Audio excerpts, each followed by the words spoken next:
pessoal, tudo bem? Sejam bem-vindos à segunda semana de estudos da disciplina Ecologia.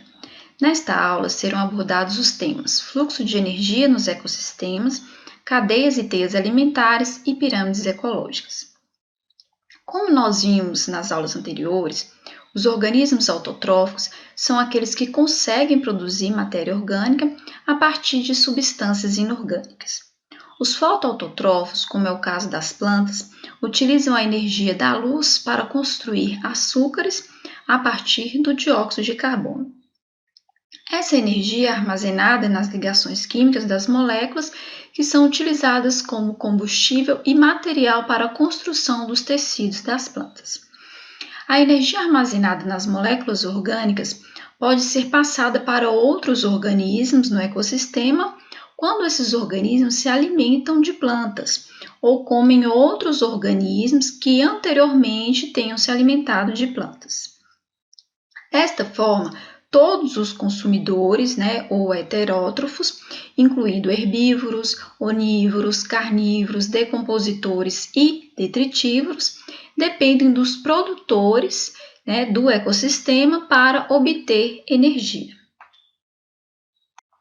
Sendo assim, a energia flui dentro de um ecossistema por meio de uma sequência de relações tróficas entre os seres vivos, chamada de cadeia alimentar. A cadeia alimentar é constituída de diferentes níveis tróficos. Observe o esquema de uma cadeia alimentar que eu coloquei para vocês. Vejam que o primeiro nível trófico corresponde aos produtores, que constituem uma parte essencial da comunidade biótica. Como já foi dito, na sua grande maioria, os produtores correspondem às plantas, que utilizam a energia solar para produzir substâncias químicas ricas em energia através da fotossíntese. E todos os demais organismos dependem direta ou indiretamente deles para obter energia. O segundo nível trófico corresponde aos consumidores primários ou de primeira ordem, que podem ser animais herbívoros ou onívoros. No esquema, eles estão representados por insetos herbívoros. Então, vejam que os consumidores primários se alimentam dos produtores. O terceiro nível trófico corresponde aos consumidores secundários ou de segunda ordem, representados pelos pássaros insetívoros, que se alimentam dos consumidores primários. E o quarto nível trófico corresponde aos consumidores terciários, representados pelas aves de rapina, que são carnívoras, e na sequência eles se alimentam dos consumidores secundários. A cadeia alimentar também apresenta dois outros grupos, representados pelos decompositores, que compreendem fungos e bactérias, e pelos detritívoros, que compreendem alguns animais invertebrados, como anelídeos, artrópodes e etc. Esses organismos decompõem a matéria orgânica morta, proveniente de todos os níveis tróficos, e também se alimentam uns dos outros. Algumas cadeias alimentares apresentam níveis adicionais, como os consumidores quaternários, por exemplo, que são carnívoros que se alimentam de consumidores terciários. E os organismos que se encontram bem no topo da cadeia alimentar são denominados consumidores ápice. No exemplo apresentado, eles são representados pelas aves de rapina. Bom, aí eu pergunto a vocês, mas será que é possível a existência de cadeias alimentares muito longas? A resposta é não. Existe um limite, e isso pode ser explicado pelo modo como ocorre a transferência de energia de um nível trófico para outro. Mas antes da gente falar sobre essa transferência de energia, é importante compreender o que é a produtividade em um ecossistema. A produtividade de um ecossistema, chamada de produtividade primária, corresponde à energia solar armazenada pela atividade fotossintética ou quimiosintética dos organismos produtores na forma de substâncias orgânicas que são passíveis de utilização por outros organismos não produtores. Existem dois tipos de produtividade, a produtividade primária bruta e a produtividade primária líquida. A produtividade primária bruta ela corresponde à taxa fotossintética total, ou seja, toda a energia solar que é capturada em moléculas de açúcares durante a fotossíntese. A produtividade primária líquida corresponde à produtividade primária bruta, ou seja, a energia que os produtores armazenam a partir da fotossíntese, menos o que é gasto na respiração e metabolismo. Em outras palavras, a taxa de energia que é armazenada como biomassa, por plantas ou outros produtores primários, é disponibilizada aos consumidores no ecossistema. A produtividade primária líquida ela varia entre ecossistemas e depende de muitos fatores, como a entrada de energia solar, níveis de temperatura e umidade, níveis de dióxido de carbono, disponibilidade de nutrientes e interações das comunidades. Temos também a produtividade secundária, que pode ser definida como a taxa de produção de biomassa nova por organismos heterótrofos. Os organismos heterótrofos eles dependem dos autótrofos, direta ou indiretamente, para o seu suprimento de matéria e energia. Então, em outras palavras, a produtividade secundária depende da produtividade primária. Eu coloquei aqui um exemplo bem simples para que a gente possa compreender como essa energia é transferida de um nível trófico para outro. Então, a energia ela pode passar de um nível trófico para o seguinte quando as moléculas orgânicas do corpo de um organismo são comidas por outro organismo. Entretanto, a transferência de energia entre os níveis tróficos geralmente não é muito eficiente.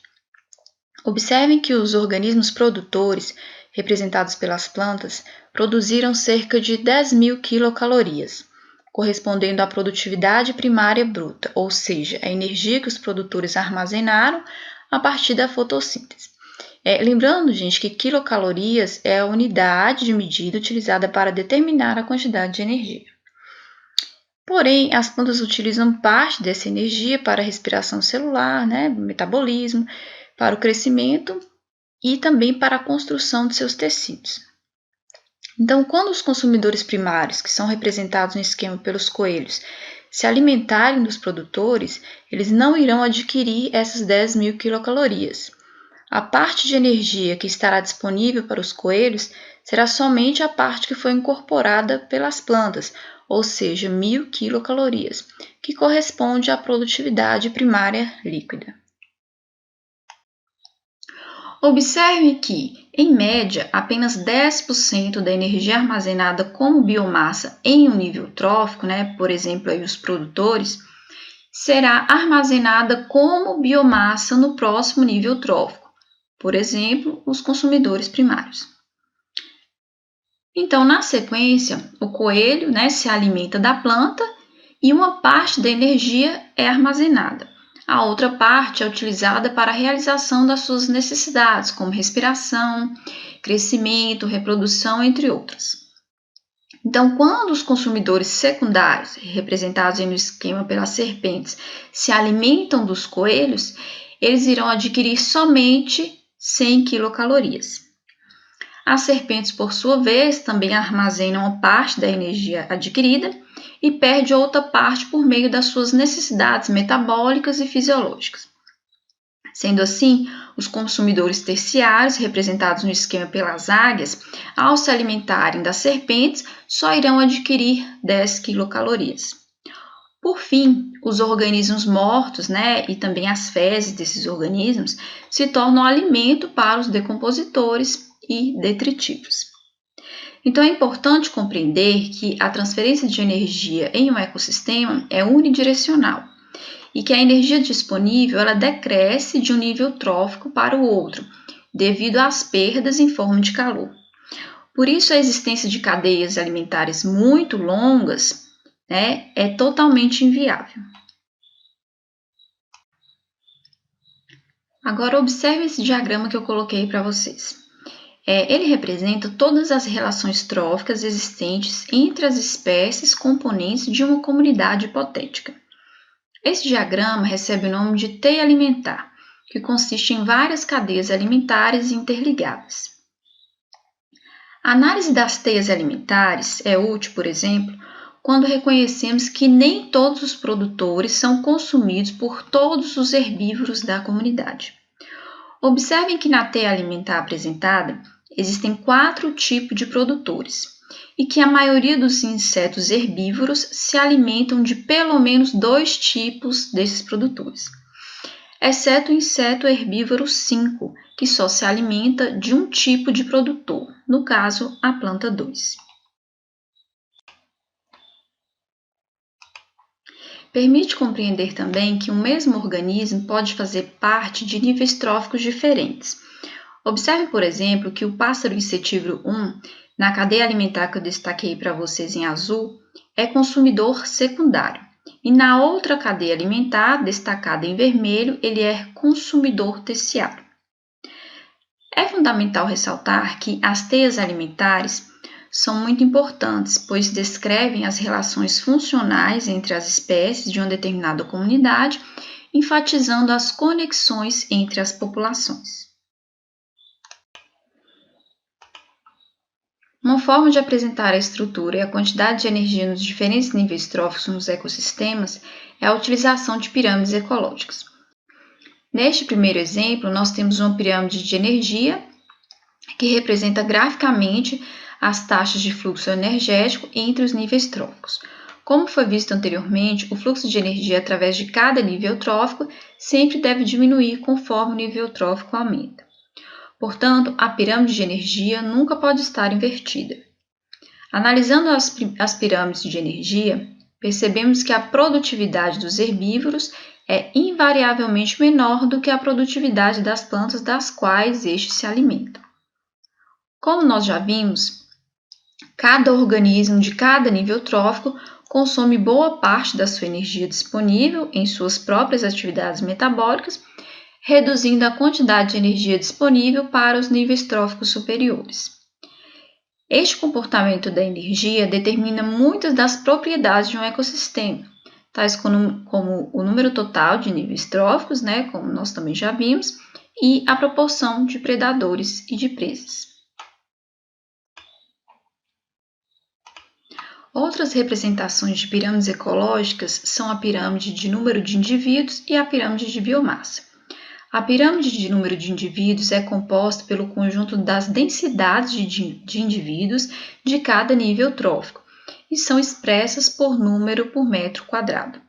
No exemplo, nós temos duas pirâmides de números, uma representando a densidade de indivíduos em uma pastagem e a outra em uma floresta temperada. Já a pirâmide de biomassa representa a quantidade de biomassa, ou seja, de matéria orgânica, por metro quadrado ou por metro cúbico em cada nível trófico.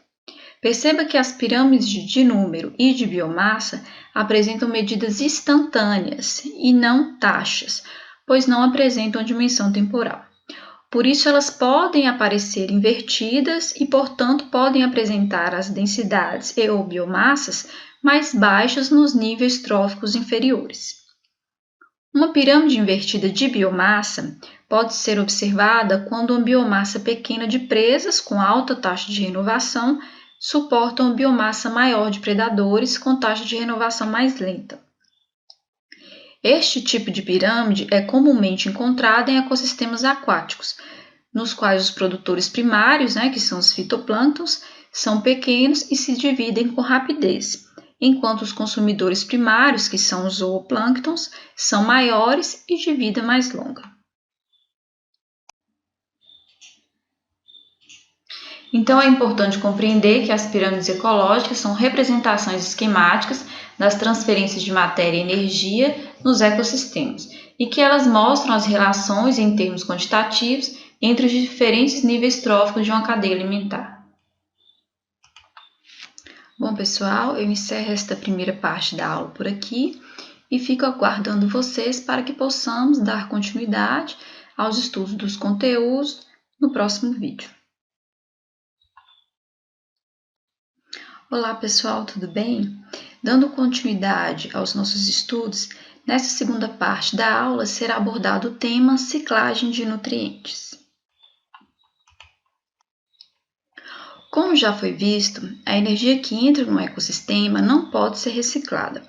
Ela é disponibilizada como radiação solar, fixada pela fotossíntese por meio dos produtores, transferida de um nível trófico para outro e dissipada na forma de calor.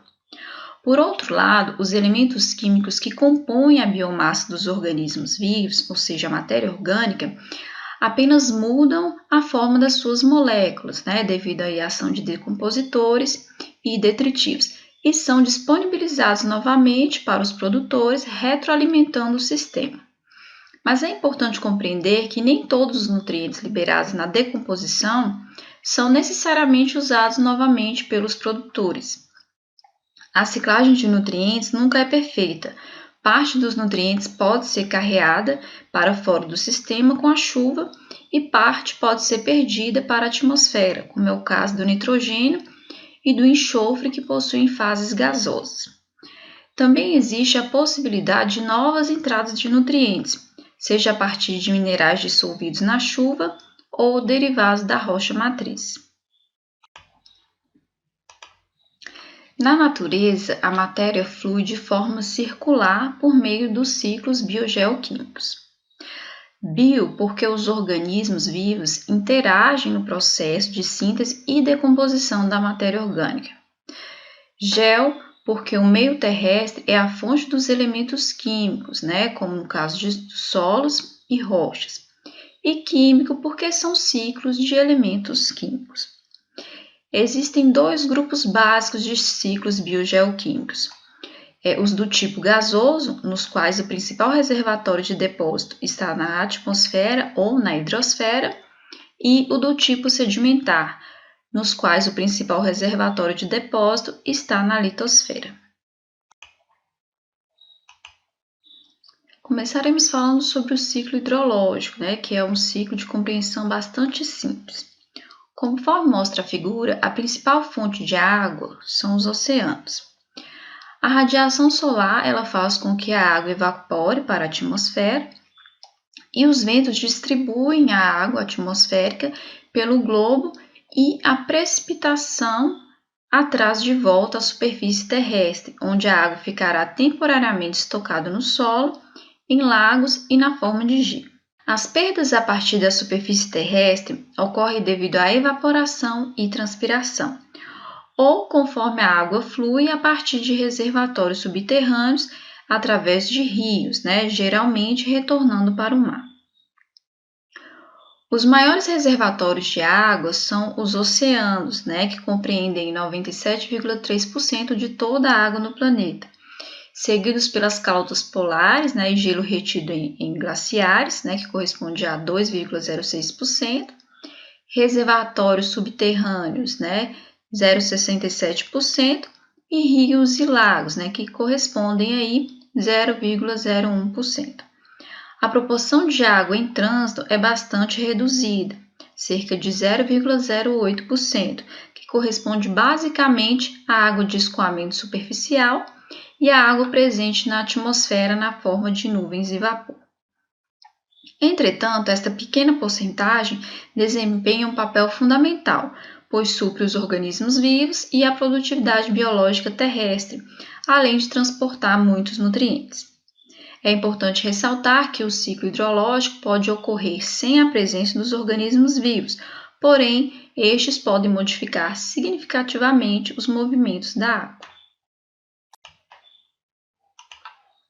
O ciclo do carbono é predominantemente gasoso, onde o gás carbônico é o seu principal veículo entre a atmosfera, hidrosfera e na biota, conforme mostra o esquema apresentado. O balanço do carbono atmosférico é extremamente dependente da ação dos organismos vivos. Os organismos fotossintetizantes retiram o gás carbônico da atmosfera, transformando este carbono em compostos orgânicos. Estes compostos orgânicos formam a biomassa vegetal que dá suporte à biomassa animal do planeta. Por sua vez, a respiração das plantas e dos animais libera gás carbônico para a atmosfera. Ao longo da história, a litosfera desempenhou um papel menor no ciclo do carbono. O reservatório sedimentar do carbono, no início da Revolução Industrial, era aproximadamente de 1/4 do tamanho do reservatório de carbono oceânico. A parte já utilizada desse reservatório pode parecer pequena, mas representa um deslocamento significativo do carbono que estava na forma sedimentar para carbono atmosférico. As florestas possuem um papel importantíssimo nas discussões sobre as mudanças climáticas, pois podem absorver parte do carbono, né, que está em excesso na atmosfera. Entretanto, o carbono liberado com o desmatamento, né, e a queima de florestas pode exceder o carbono absorvido por elas. Os oceanos, né, também podem atuar como sumidouros de carbono, contribuindo assim na regulação da sua concentração na atmosfera. O balanço do carbono dissolvido nos oceanos é relativamente complexo, né, e depende da regulação entre outros compostos, como óxidos de carbono, carbonatos, bicarbonatos e ácido carbônico. E pequenos aumentos na temperatura global podem alterar este balanço, fazendo com que os oceanos também sejam fontes de carbono para a atmosfera. O nitrogênio é um gás inerte e responsável por cerca de 79% do volume da atmosfera. No ciclo do nitrogênio, a fase atmosférica é a predominante. Os organismos responsáveis pela fixação de nitrogênio atmosférico e pela denitrificação são de importância fundamental. Cerca de 3 a 4% do nitrogênio atmosférico fixado deriva da ação de descargas elétricas durante tempestades, alcançando o solo como ácido nítrico dissolvidos nas chuvas. A maior parte do nitrogênio atmosférico fixado ocorre devido à ação dos micro-organismos fixadores de nitrogênio, como as bactérias Azotobacter, Clostridium, Rhizobium e as algas Anabaena e Nostoc. As plantas utilizam o nitrogênio fixado por estes organismos na forma de nitratos. O cultivo de leguminosas, que possuem simbiose com bactérias fixadoras de nitrogênio, também contribui na fixação desse elemento químico. As bactérias denitrificantes, como as Pseudomonas denitrificans, realizam o processo inverso, devolvendo o nitrogênio dos nitratos para a atmosfera. O fluxo de nitrogênio das comunidades terrestres para as comunidades aquáticas se dá através dos rios. Apesar de ser um fluxo de pequena magnitude, ele é importante, pois devemos considerar que o nitrogênio, junto com o fósforo, são os dois principais nutrientes que limitam o crescimento das plantas.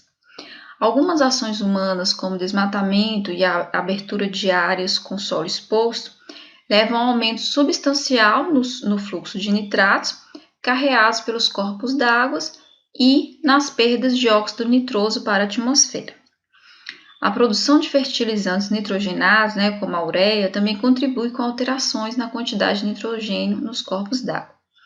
E a queima de combustíveis fósseis, também é um outro problema, pois causa alteração na dinâmica do nitrogênio atmosférico e em consequência da liberação de dióxido de nitrogênio, que são convertidos em ácido nítrico, contribuindo com a acidificação das chuvas em regiões industrializadas. O principal reservatório do fósforo ocorre na água do solo, nos rios, lagos e oceanos e nas rochas e sedimentos oceânicos. O ciclo do fósforo é um ciclo sedimentar, pois há uma tendência geral de o fósforo mineral ser carregado da terra para os oceanos, onde é incorporado aos sedimentos. O retorno do fósforo que foi sedimentado no fundo dos oceanos para a superfície terrestre é extremamente lento, ocorrendo com a atividade geológica de soerguimento de massas de terra. Algumas atividades humanas alteram este ciclo de várias maneiras. Mais de 13 milhões de toneladas de fósforos são utilizadas anualmente na agricultura como fertilizantes, e uma boa parte desse fósforo não é aproveitado pelas plantas cultivadas, sendo carreada para os rios. Além disso, cerca de 3 milhões de toneladas de fósforo são usadas anualmente como aditivos para detergentes, e grande parte desse fósforo também contribui para o aumento da concentração deste elemento nas águas interiores, o que pode estimular a produção primária e alterar o equilíbrio do ecossistema.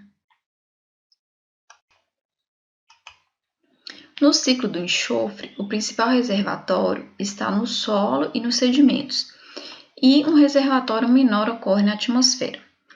3 processos biogeoquímicos naturais liberam enxofre para a atmosfera, como, por exemplo, a formação de aerossóis devido à ação das ondas do mar, atividades vulcânicas e a respiração anaeróbica de bactérias e redutoras de sulfatos. Um fluxo inverso ocorre a partir da atmosfera, envolvendo a oxidação dos compostos de enxofre para os sulfatos, que retornam à superfície terrestre principalmente pela ação das chuvas.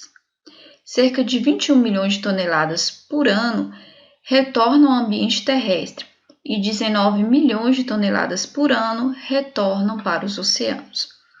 A erosão de rochas sobre a superfície terrestre contribui com cerca de 50% do enxofre que é drenado para os rios e lagos, e o restante provém de fontes atmosféricas.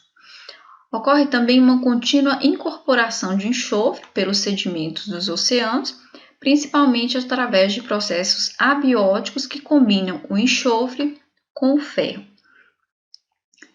E a ação humana, também interfere no ciclo do enxofre, principalmente através da queima de combustíveis fósseis. O dióxido de enxofre, lançado na atmosfera, ele é oxidado e convertido em ácido sulfúrico, concentrando a precipitação deste composto químico em áreas onde há maior atividade industrial. Chegamos ao fim da nossa segunda semana de estudos. Eu agradeço a vocês pela atenção. Peço que participem do segundo fórum de discussão que já está disponível na sala da disciplina. E caso vocês tenham alguma dúvida, vocês podem entrar em contato comigo pela plataforma. Um abraço a todos e até mais!